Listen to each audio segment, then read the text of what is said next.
ஆடி மாத அமாவாசையை முன்னிட்டு ஸ்ரீ பிரம்மமுகி தில்லை காளியம்மன் ஆலயத்தில் ஊஞ்சல் உற்சவம் நடைபெற்றது. திரளான பக்தர்கள் கலந்து கொண்டு சாமி தரிசனம் மேற்கொண்டனர். கடலூர் மாவட்டம் வடலூர் அருகே உள்ள மேட்டுக்குப்பம் ஆர்ச் கேட் எதிரே அமைந்துள்ள ஸ்ரீ பிரம்மமுகி தில்லை காளியம்மன் ஆலயத்தில் ஆடி மாத அமாவாசையை முன்னிட்டு ஊஞ்சல் உற்சவம் நடைபெற்றது. முன்னதாக பிரம்மமுகி தில்லை காளியம்மனுக்கு சிறப்பான அபிஷேகம் செய்யப்பட்டு தீபாரதனை காண்பிக்கப்பட்டது. தொடர்ந்து பம்பை இசை முழங்க அங்காளம்மன், முருகன், தில்லைக்காளி, குரத்தி ஆகிய வேடமிட்டு ஆடல் பாடலுடன் காளி நடனம் நடைபெற்றது.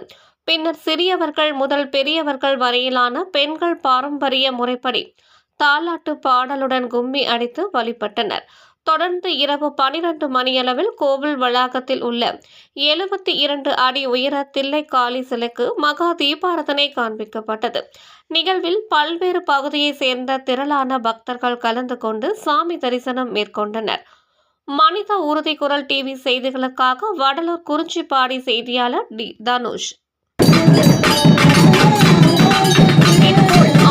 செய்திகளையும் காண